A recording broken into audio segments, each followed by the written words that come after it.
I just love to empower others to come back to their own self. If you're good at that and you're passionate about it and you can make money with that, for sure, you've got your formula, you've got your flywheel. She is the queen of Facebook, Mari Smith. Everything I've learned about Facebook started with her in 2009. New relationship marketing, the co-author of the book called Facebook Marketing. Even Facebook brings her in to help. Always at the core has been my passion for technology, the internet, computers, and then relationships. There's more to Mari than just being, the Facebook queen. Let's dive deep. Mari Smith. So, Mari, your definition of success so others can learn from it and maybe define success for themselves. Sure thing. Well, I was thinking about this, and it can be a bit cliche, but certainly living life on my own terms. Financial is one aspect of that, right? But you know what, Brad? Two areas that are so critical to my success, and one is health and one is relationships. So my vitality, my energy, my self-care is paramount to every single day so that I can show up and continue to create success for myself and others with this body, this vehicle I've been blessed with in this lifetime to make sure that it's functioning properly.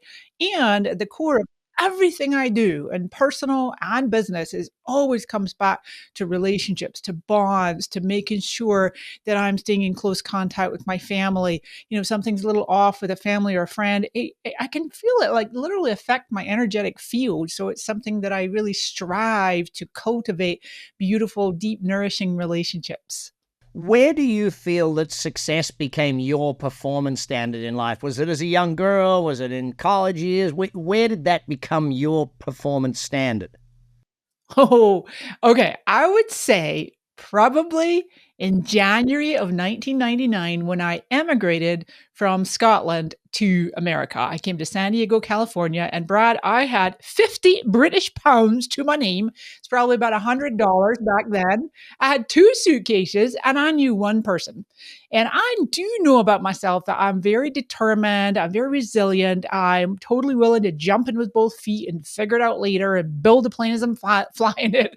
And up to that point, I had always been an employee and I left school super young. I literally had my 16th birthday at my first job.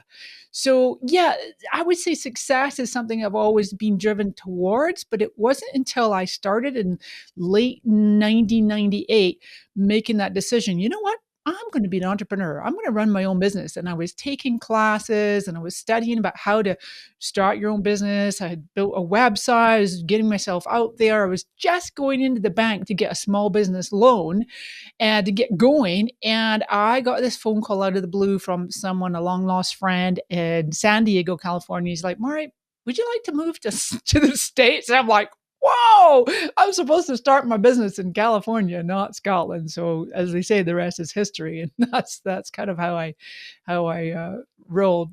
Did you ever imagine you would be the queen of Facebook? Like it wasn't even invented when you moved to California. No. But you know what? I've always had marketing in my DNA. I'm really good at like getting the word out, marketing, and invariably a third party. And so that's what, when Facebook came into my life in 2007, to be honest, it's the longest I've ever stuck with any one career let's see, 17 years. And I've had a wide and very varied career, but there's always at the core has been my passion for technology, the internet, computers, and then relationships. So social media was like this fusion of both my loves. So I've got the internet and I've got relationships. But yeah, this whole queen of Facebook, it was almost accidental. I just was following my passion, following my gut, following my inner guidance to recognize what was an ideal career for me, that I could speak and teach and train and explain this kind of complicated thing called Facebook and social media. And it's getting more complicated by the day. But to be able to help explain that to others such that it really lands, they get it. I distill it down into understandable components and people can apply it to help their businesses. You mentioned two things in describing that for you. One was what you're passionate about, and the other was what you're good at. Is that part of your formula for success, like doing that, combining those things, or is there another part to the Mari Smith success formula? Okay, so I have to interject here that I am actually deeply passionate about studying what's called the human design system. I'm not sure if you've come across it ever, Brad. It is an absolute profound body of knowledge, fusion of astrology, the Chinese I Ching, the Kabbalah, so on and so forth, and genetics and biology. It's like scientifically proven. Well, I first had a reading in the early 2000s. Whoo, went right over my head. This didn't make any sense. Bunch of gobbledygook. All I ever remember from the reading was the analyst said to me, Mari, you have a really busy mind, a very active mind. It must be hard for you to meditate. I'm like, yep.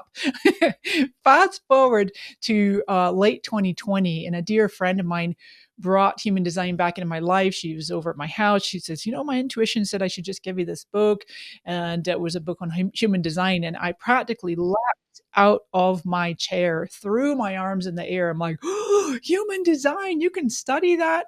Because honestly, prior to that, several years, I had been feeling less than satisfied with my career at Facebook. I'm like, there's got to be more there's more to Mari. I always knew there's more to Mari than just being, the Facebook queen and just specializing in social media and Facebook.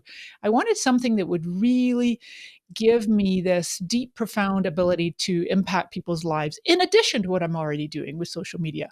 And so I began very earnest studies, and I've learned about myself. To your question about is my formula what I'm good at and what I'm passionate about, my formula is, because I've really studied human design now, is looking at what lights me up. I'm a generator 1-3 for people to know that. I'm investigative pioneer, and I'm not afraid to try things. And I know that it's so critical for me to follow my own inner direction and be correct for me. What I'm out there leading and demonstrating, it does empower others. They in turn can learn from me blazing the trail and following my own inner guidance. But that's correct for me. And so I just love to empower others and to come back to the own self. Okay, if you're good at that and you're passionate about it, oh my God. And if material success is important to you and you can make money with that, for sure, you've got your formula, you've got your flywheel. But the litmus test for me as a generator, and including the manifesting generators, there's 2/3 of the whole planet are the generator types. Your signature is satisfaction. When your head hits that pillow at the end of every day, the way in which you've used your life force, is it deeply satisfying? The flip of that, the canary in the coal mine, is frustration. The minute you're feeling frustrated and my career's not satisfying, or this is ticking me off, is like signpost. Something's off. You need to make a change. What do you think it is that gives you or gave you the courage to make the shift? The shift from? From being frustrated to say, yeah, I'm going to go after this thing that I'm passionate about. Oh, yeah. The courage, I would say, again, I come back to trial and error as one aspect, but I'm also, I know about myself, I'm a deep investigator. Anyone who's listening to your podcast who does have a modicum of understanding of the human design system, I have 10 line ones. It's kind of unusual to have that many of the lines. So 10 line ones is a bottom line investigator, research, kick the tires, figure it all out, create that solid foundation in order to feel secure and be able to speak with authority. So I will say to my social media audience, look, I will not be the very first of anything. I'm not going to be the first adopter, early adopter. I'll be an early adopter, but I'm going to be a highly researched, investigative. I'm going to read the small print. I'm going to try something out. And then I'm going to be maybe the second or third or fourth or whatever adopter. And I'm going to explain to you all, hey, here's how it can apply to you. Ignore all that rubbish over there. Pay attention to this part here, and you will be able to create success. I mean, AI for sure right now has been a big week for Meta AI, and they're just crushing it right now. People are spinning their wheels and they're confused and they're frustrated. And so I love to be the voice of reason, the voice of calm. I know that my life purpose is about explaining, structuring my knowing and explaining it. So you asked about courage. I think there may have been a little bit of courage there. Was really about dropping more and more in my 50s, just more and more into who I am and letting go of what I'm not good at, and what I don't want to do. Love that. You're on the Big Success Podcast. We're going to be back. We're going to talk about Meta or Facebook, Insta, the whole program with Mari Smith when we get back. Join Brad Sugars' Landlord event and you will quickly see why real estate investing has long been the backbone of serious long-term wealth for so many. That said, so many try and fail at creating wealth because they simply don't learn how. Visit bradsugars.com and attend this program as a standalone or as part of a Brad Sugars' Entrepreneurial University. Mari, Facebook today, Meta today. I want to go back to 2009, I think we agreed it is, in Barcelona, Spain, when you came to teach us about Facebook when it was like 2 years old. It was a baby. We were all babies in the woods. What have you seen as the massive shifts over a period of time with Facebook or with social media in general? Gosh, many things. Social media in general has really pushed this concept of being a quote creator. Everyone's a creator. Everyone monetize your content. And I get so ticked off, quite frankly, because that is not a sustainable business model. People get burned out. They don't even realize they're part of the machine. You're getting forced to create all this content. Why? Because Meta, Facebook, Instagram, they need your content to shove ads in. They've got to keep creating ad inventory. And I'm all for ads. I do ads as well. We all probably should be doing, or, do well to do ads, but just be careful of not getting sucked too far into the machine. I call us meta marionettes because we're all these puppets on a string going, oh, everybody's to be a creator. Oh my God, if you boost this post, it'll get more reach. Then it's like, oh, you're striving for the viral reel. And I'm like, wait a minute, stop the presses. Is it really what you're supposed to be focused on? These vanity metrics, these public facing? Is it growth at all costs? Do more followers, more likes, more reach, more video views and reels plays, does that all pay the bills? Or would you do better to focus on getting eyeballs on your offers, building relationships, generating leads, and making really compelling offers? And yeah, okay, you want to do some good content, but don't get so caught up in thinking that it's all about these creators. So that's one area. Another area is this, they call it the AI powered discovery engine. And that is that they say 20%. Honestly, I think it's way more than 20% of the content you see in your feeds. Now, that is Facebook, Instagram, and now Threads. I don't really do much with Threads, whatever. It's Zuckerberg's answer to Twitter. And but all three of those feeds, the content, 20% or more of the content you see is chosen for you from sources you don't follow. And it irritates the heck out of people because they're scrolling their feeds and going, who are all where's my friends? I don't see stuff from my friends anymore, or pages I've chosen to follow. And on the flip side, it creates that dopamine hit in the brain, and you're like, oh, I just watched a cat video. Now I'm seeing 400 more cat videos. I really do. I love or apparently it is actually increasing time on site, both Facebook and Instagram, to the tune of maybe 6 or 7% increased time on site. So there's that. And then now the third aspect of what's really changed since Barcelona days is this AI and synthetic. I call it synthetic content. So content that is generative AI. No matter what platform it's made on. For example, we recently had the solar eclipse, and it was a big deal in the States, as you well know. And I could not believe my eyeballs how many AI generated images were going through the feeds. There was one beautiful one that was like Niagara Falls, but if you look closely, it wasn't even like, anatomical or whatever. It wasn't even set out correctly. But it had like 7,000 shares because people don't think. They just go, oh, that's pretty, and share it or liking it or whatever. But you start to look at the comments, and a few people are like, what's happening? Is this for real? So I get concerned, Brad. There is a big erosion of trust happening right now because we're flooded with this synthetic media. We don't know what to trust anymore.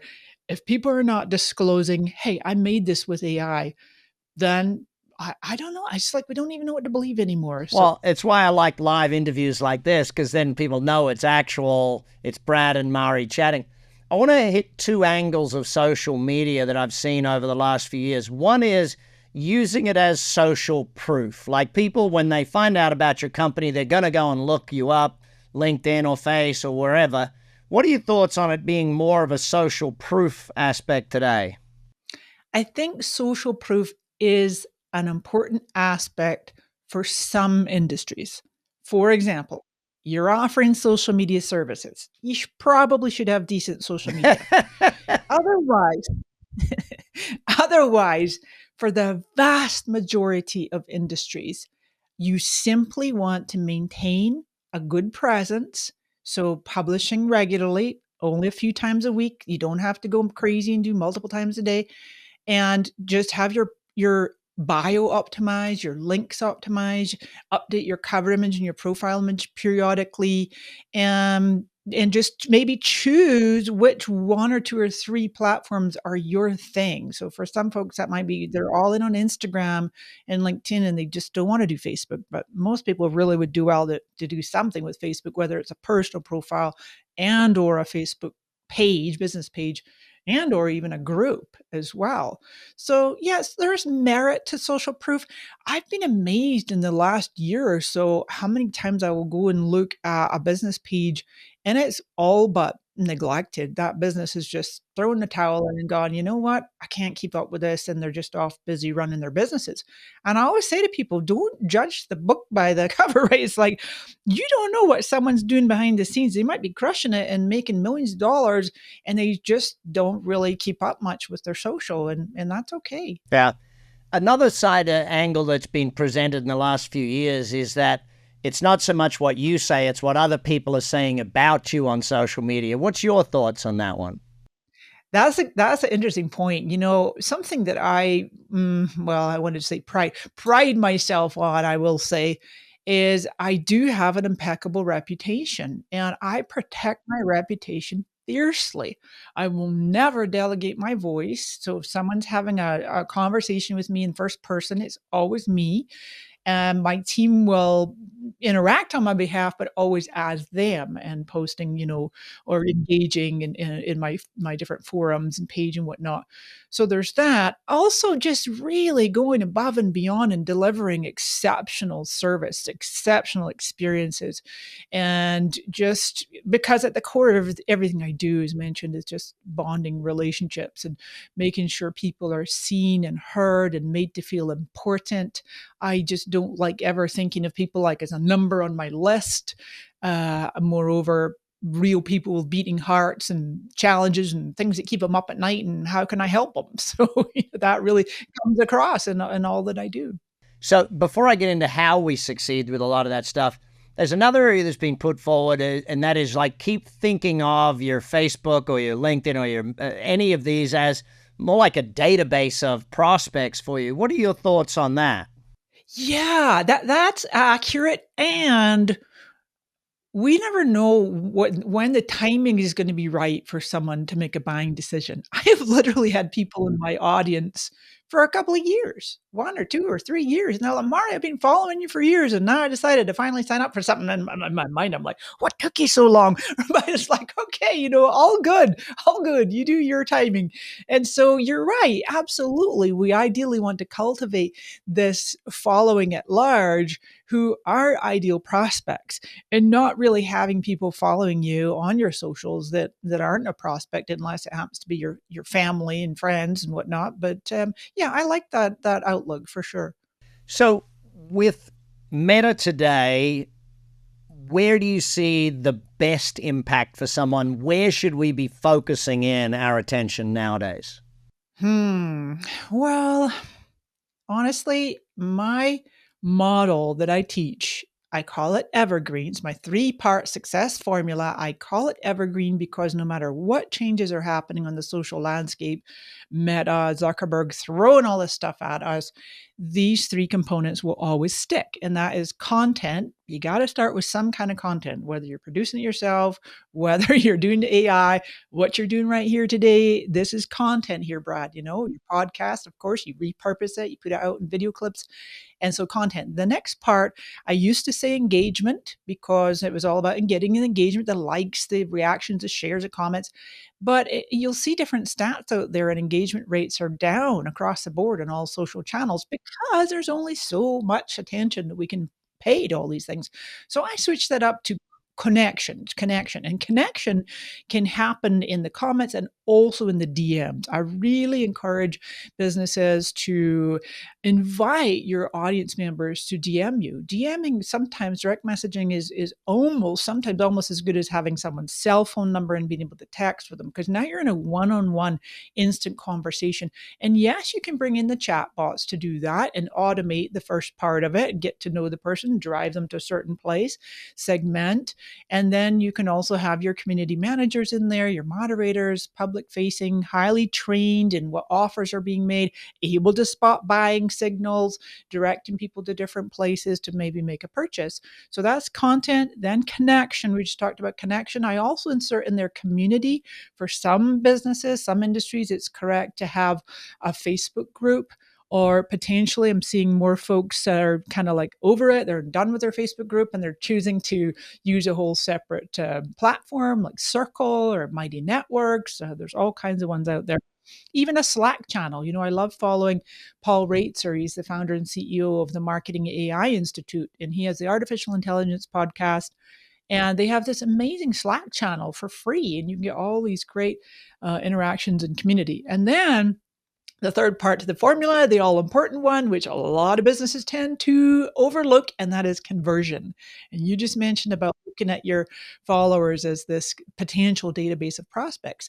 And that's the thing, is we've got to be strategic in the way in which we're generating leads, we're driving offers, we're nurturing those connections, and absolutely bringing in the organic calls to action, as well as weaving in the paid campaigns. Because ultimately, you got to drive sales. That's the part of business. Hey, subscribe, hit that button. We're on the Big Success Podcast. We'll be back in just a moment. Mari Smith taking us from good to great. Often referred to as the Queen of Facebook, Mari Smith is widely known as the premier Facebook marketing expert and top social media thought leader. She is the author of The New Relationship Marketing and co-author of Facebook Marketing An Hour a Day. To learn more about Mari Smith, please visit marismith.com. And we're back. Mari Smith, Queen of Facebook. What's the difference between someone doing good on the Meta programs and someone doing great on them?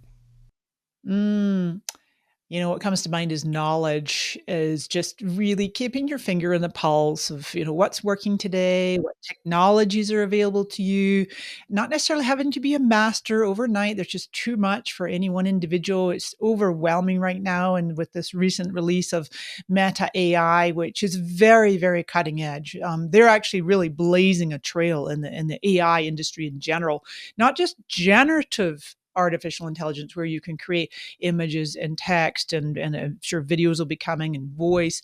But what Zuckerberg and team are working on, because remember, Meta is $1 trillion company. That guy has billions to throw at whatever he wants.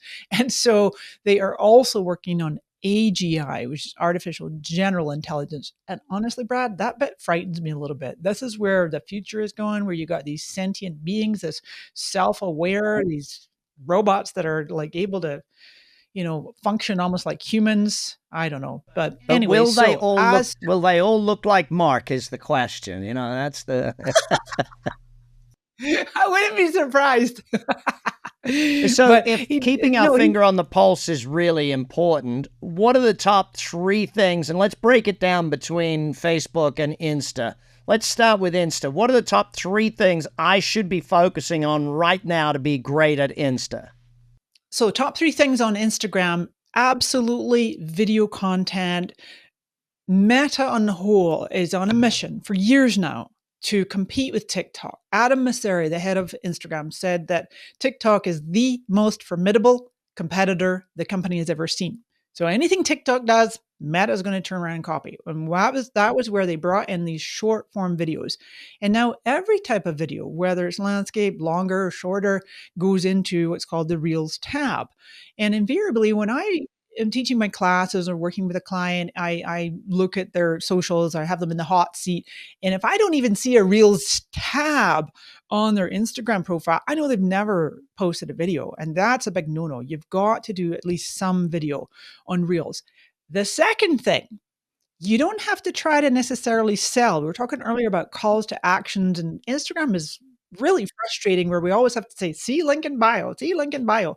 I don't know why they don't let us put links in, but guess where you can put links? In the stories. The stories is where you can sell. Get those links in your stories. Not every story, but active stories are absolutely the name of the game. And then I would also say, we mentioned it earlier about putting syncing up with the chat bot, because that is one way you can put calls to actions in your organic posts on feed posts in Instagram. You know, having people do the comment trigger and dropping a link right away in the DMs. Very, very successful. So that kind of 1, 2, 3 punch with the reels, the stories, and the chat bots will definitely create much more success on Instagram.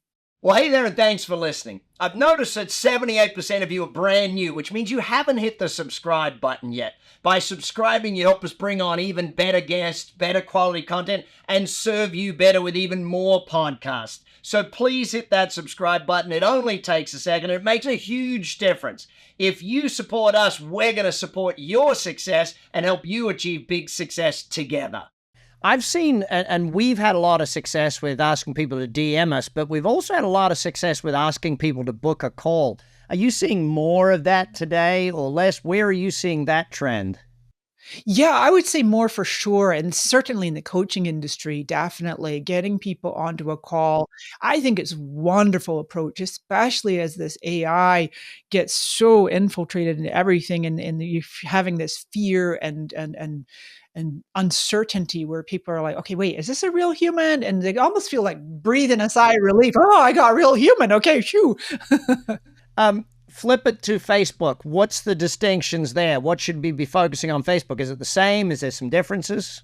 It's certainly the same in terms of having a heavier focus on video content than any other type, but there's another type of content that only works on Facebook, and that is where it's really read as a text post, but it has the big font and it's a colored background or a background color. And you can do that in your groups, on your personal profile, and your business page. They tend to do so well in the feed. And especially, well, you don't typically put a link with that, right? Link posts sadly get the lowest reach. But what you do, and see so many people doing this well, is you're going to put a bold statement, quote, or ideally a question, right? The question is going to hook the mind. Do 1 or 2 questions in that short text, and then you just get people engaging. You could also do it as a link post where you put the link in the first comment. I never used to say that, was very resistant, because the minute somebody goes to share that post, the link doesn't go with it. But oh well, nowadays that's how we have to do it.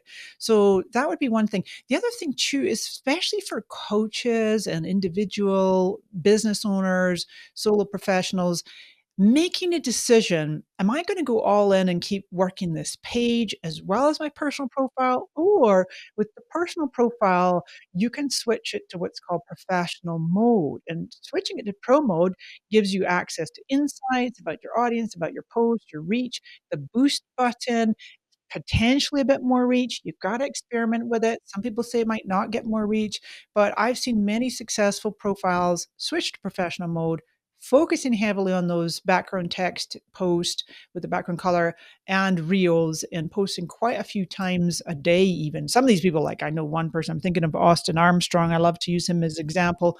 He runs an agency, has an AI platform. And he's just a great person to follow. And so he has almost 1 million followers last I looked. And then the third thing for Facebook, I would say, is the groups. And this is a personal choice because groups definitely take resources to run, and you can eventually reach the flywheel effect, which I've managed to achieve in my Social Scoop Facebook group. We have about 26,000 social media marketers and whatnot in there. And they're providing most of the content and the engagement. I don't really need to do much at all. And it's one of the most engaged groups that people can join in the social media arena. So, there's that. So a question, let's imagine I built a group and it's gradually died. Am I better off to start a new group or try and reinvigorate that group? And the same, I guess, for a page. Yeah. Okay. So for a group, there is what came to mind right there. There is this strategy that I would use very sparingly, but for a really kind of dead group, you could try using the @everyone tag. I'm personally so resistant with @everyone, and I see a lot of people getting all up in arms. Oh, why are you tagging me in this post? But if you craft it really meaningfully, and you're like @everyone, I was looking how I can bring more value to you. And we're going to do this free training. And I'd love to give you this free gift. And, here's where to go get it. And if you'd like to stay in this group, great. If it's not for you anymore, go ahead and leave the group. No big deal, no hard feelings. That's personally how I might suggest it. And then they really have a content strategy and the connection and the conversion going forward. With a page, a little bit difficult over there. There is an at followers that typically only is working right now in the personal. I know they're bringing more of these at tags out just as a means to get more people engaging on Facebook. It's funny because that question comes up a lot in my social scoop group, and invariably I'll say to people, no, it's too much effort to start from scratch with a page. Just keep what you have, do your best there, maybe run some ads. And just as we mentioned earlier, like just use your page as a way to maintain that presence. And maybe you're going to drive more business by doing paid campaigns, or maybe you'll shift your focus in TikToks, you're saying, or Instagram or LinkedIn, so because it can be quite a lot of hard work these days to get some decent reach on Facebook. Remember back in the day when we got 300% reach for free before Facebook went. Yeah, I do remember having 130,000 followers and having 5 to 10,000 of them interact with every single thing, and then the next day having 200. And it was like, thanks, Facebook. Appreciate you immensely. Murray, I want to talk a little bit different tangent for a moment. You've built a great brand for you. Like, forget that it's Facebook and all of that stuff, but you've built a great brand of you. What are some of the keys that you've followed to build your brand and build your profile out there in the world? Okay. Absolutely consistency. So showing up regularly, interacting regularly, knowing who you are, staying true to yourself, having that ability to build trust. Back in the early days, gosh, I'm thinking back to Twitter in like 2006, and I would call this virtual rapport. You're building this virtual rapport with people to the point that when we used to have like tweet ups and all the different industry conferences, which we still have, of course, and then when you meet someone for the first time in person in Aura, and it's as if you've known each other for eons. And I love that. And this way, wait, have we met before? Oh my gosh, this is the first time we're meeting. Wow, I feel like I really know you because you've been so sincere and authentic in the way you are connecting and building up those relationships. I keep bringing this up because I know it's a big part of my success is these relationships. And then in the early days, I did something super fun from 2008 to 2012, 4 years. I only ever wore turquoise. I was known as the turquoise lady. I had everything turquoise. I'd go through the airport security, I had turquoise everything. And some people just came to know me. Oh, that's Mari. She's the turquoise lady. And I think it really made it memorable. And then I started working with a stylist who's like, Mari, you might want to bring in a little bit more different colors to your wardrobe. And so I did that. It was fun, but that was just a fun thing to own a color, Final question of the day. What's the best advice or the best quote you've ever got on the subject of success? Now, you mentioned advice first. I was going to do a quote, but I'm going to do advice because I will never forget this day where I was at the San Diego Professional Coaching Alliance in the early 2000s, back when I was doing coaching as well. And the speaker there, I literally have totally spaced who this person was, but he made an indelible imprint on me. And we took him out to lunch, and he's just said to me this question: Hey, Mari, if I were to buy everything you offer, how much would it cost me? And what would I get for my money? And that simple yet profound question has always served me because then I worked with my coaching clients as well. And my consulting these days is like, let's have a look at your whole entire business model. What do you offer? Oh, you want to make 7 figures and yet you're selling a $20 ebook? That's going to be a lot of ebooks, So it's just a really clever way to look at, what is a person's business model. You're on the Big Success Podcast. Subscribers, make sure you are following Mari, learning from Mari, studying everything she puts out there. We'll be back next week with more of your success. You've been listening to the Big Success Podcast with the #1 business coach in the world, Brad Sugars. To learn more about how to achieve business and personal success, as well as how to level up or listen to past episodes, visit www.bradsugars.com.